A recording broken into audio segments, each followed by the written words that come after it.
सुप्रभात प्रिय बच्चों। क्लास 9th पिछले क्लास में शीर्षक साखी के अंतर्गत दोहा 1 और 2 को मैंने नियमित किया था। आज पुनः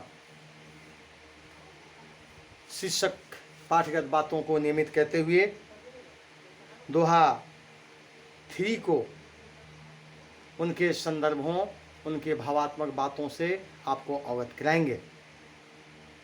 कांकर पत्थर जोरी के मस्जिद लई बनाए, ता चढ़ी मुल्ला बांग दे, क्या बहरा हुआ खुदाए। पहले संक्षिप्त अर्थ को हम जानेंगे। वास्तव में कवि जो है हमारे धार्मिक जो पाखंड है, जो दिखावा है, जो प्रपंच है, उसका विरोध करते हैं। वे हिंदू और मुस्लिम या जो भी व्यक्ति धर्म के नाम पर पाखंड करने का, दिखावा करने का, ढोंग ढकोसला रचाने का प्रयत्न और प्रयास करता है, उसको कड़ी फटकार लगाई है। कवि, जैसा कि हम लोग जानते हैं, निर्गुण ब्रह्म की उपासना करते हैं और हमें भी निर्गुण भाव से उनके यथार्थ भावों को स्वीकार करने की प्रेरणा देते हैं। कवि सबसे पहले मुस्लिम भाइयों को यह फटकार लगाते हुए कहा कि कंकड़, पत्थर, गारा, सीमेंट से विशाल मस्जिद की रचना हम कर लेते हैं, बना लेते हैं और उस पर आपका जो मुल्ला है चढ़ कर सुबह शाम और दोपहर बड़े ज़ोर ज़ोर से अल्लाह को बुलाता है, सुनाता है। क्या आपकी अल्लाह बहरा हो गया है? उसे सुनाई नहीं पड़ रहा है? और तुम्हारे इस चिल्लाने से क्या वह सुन लेता है? निश्चित रूप से प्रश्न में जो विरोध के भाव हैं वह रेखांकित होते हैं। यथार्थ भाव तो ये है कि शायद ईश्वर तक हम अपनी इन बातों को पहुंचाते हैं या नहीं, यह तो ईश्वर ही जाने। लेकिन ऐसा कहीं प्रमाण नहीं है कि इस प्रकार से हम उनकी आराधना करते हैं और ईश्वर हमारी बातों को सुन लेते हैं। लेकिन कभी बताते हैं कि वास्तव में ऐसा होता शायद नहीं है। वास्तव में कवि ने क्या कहा? उस ईश्वर की बात कही जिसके आँख नहीं है फिर भी सब कुछ देखता है, कान नहीं है फिर भी सब कुछ सुनता है, मुंह नहीं है फिर भी सब कुछ बोलता है। वह वास्तव में निर्गुण ईश्वर है। उनके गुण, आकार और प्रकार कहीं भी नहीं दिखते, लेकिन यथार्थ भाव से यह बात प्रामाणिकता के साथ स्पष्ट रूप से दृष्टिगोचर होती है कि यथार्थ में ईश्वर की उपासना करने की ये जो पद्धति है, जो ढंग है, तौर है, तरीके हैं, क्या उपयुक्त हैं?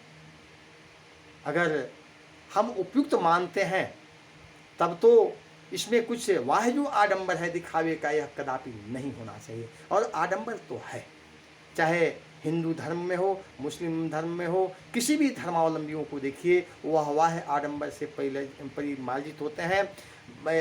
उनकी पूजा आराधना तो कम हो जाती है, लेकिन आडंबर बढ़ जाता है।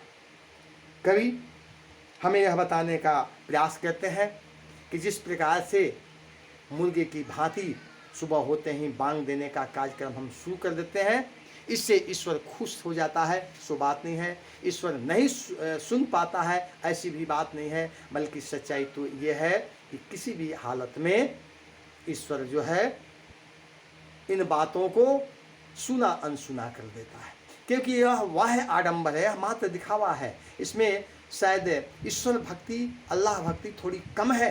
अगर हम बिना दिखावे का भी अगर मन करे तो हम स्वाभाविक रूप से हम उनकी भक्ति कर सकते हैं, जिसमें लेश मात्र का भी दिखावा, प्रपंच, कपट, धोखा, छल कहीं पर कुछ नहीं हो, और पूर्ण सादगी और सात्विकता के साथ हम ईश्वर की आराधना करें और उसी आराधना को ईश्वर सहस्त्र स्वीकार भी करते हैं। तो ये हुआ आपका तीसरा का।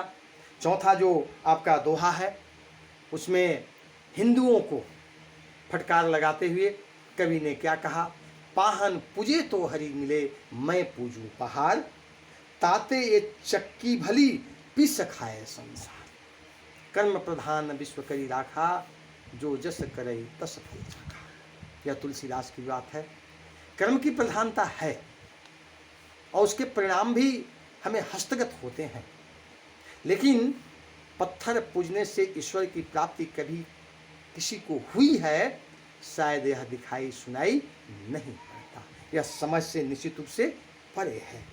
कवि हिंदुओं को निश्चित रूप से फटकार लगाते हुए कहते हैं कि पत्थर की पूजा करने से ईश्वर की प्राप्ति शायद नहीं होती, ईश्वर इसे नहीं मिलते। हम हिंदू सभी क्या करते हैं, काली की मूर्ति, विष्णु की मूर्ति, इंद्र की मूर्ति, राधा की मूर्ति, कृष्ण की मूर्ति, राम की मूर्ति, विष्णु की मूर्ति, शंकर की मूर्ति लगा लेते हैं और उस मूर्ति को ही भगवान के रूप में देख करके हम क्या करते हैं, बड़ी श्रद्धा से हम पूजा आराधना करते हैं।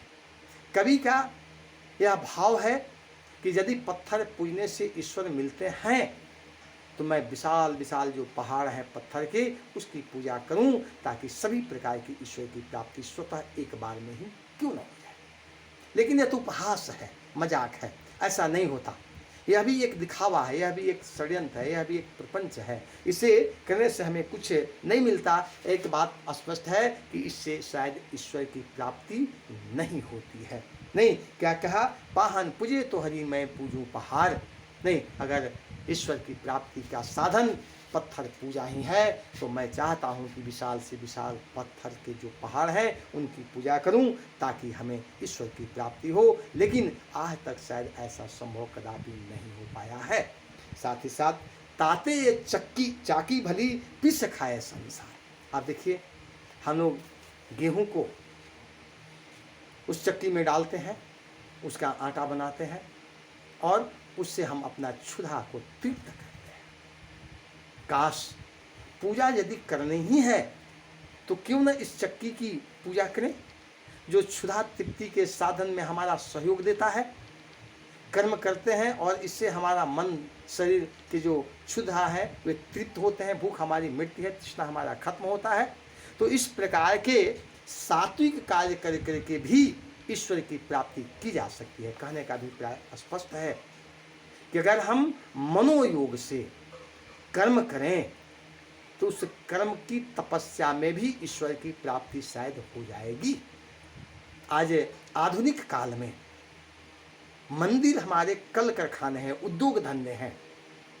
वहाँ पर श्रमिक के रूप में अनेक भक्त, लाखों करोड़ों की संख्या में भक्त जाते हैं और अपनी पसीना की अर्घ्य उस मंदिर में चढ़ाते हैं। क्या उनकी इस आराधना को, उनकी इस पूजा को हम सहजता स्वीकार नहीं करेंगे? स्वाभाविक रूप से करना पड़ेगा, क्योंकि कोई भी व्यक्ति अगर कर्म करता है तो वह तपस्या से कम नहीं है। तपस्या का मतलब ये नहीं कि हम स्नान ध्यान कर करके मंदिर, मस्जिद, गुरुद्वारा, चर्च पहुंच गए और हमारा मन शायद वहाँ है कि नहीं इसकी जानकारी नहीं है। माला तो कर में फिरे, जीव फिरे मुख माही, मनुआ तो दहु दिशी फिरे, यह तो सुमिरन नहीं। स्वाभाविक रूप से अगर ऐसी भाव से अगर हम मंदिर, मस्जिद, गुरुद्वारा और चर्च जाते हैं जहाँ पर दसों दिशाओं में मेरा मन भटकता है, हम वाह दिखावे के लिए हाथ में माला फिरते हैं, राम नाम की चादर ओढ़े हैं, जीव भी राम नाम की तड़का लगा रहा है, लेकिन हमारा मन, मस्तिष्क जो मन है वह दसों दिशाओं में भ्रमण करता है। ऐसी हालत में आखिर हम कैसे ईश्वर की प्राप्ति कर सकते हैं? उत्तर होगा कि ईश्वर प्राप्ति के रास्ते सशक्त नहीं हैं। यह मात्र दिखावा है, यह मात्र ईश्वर के नाम पर भक्ति के लिए एक अविश्वास का भाव पैदा करने का षड्यंत्र है। ईश्वर की प्राप्ति अगर करना ही है तो स्वाभाविक रूप से हम तभी कर सकते हैं जब हम सात्विकता, पवित्रता, शुचिता के साथ सिर्फ और सिर्फ बिना दिखावे का हम अपना कार्य करें ईश्वर के नाम पर। अगर हम काम करते हैं और उसमें दिखावा कुछ भी नहीं है, तो बड़े मन से हम कह सकते हैं कि ईश्वर की प्राप्ति शायद संभव हो पाएगी। तो आज के लिए इतना ही। अगली क्लास में इन बातों को नियमित किया जाएगा। बहुत बहुत धन्यवाद।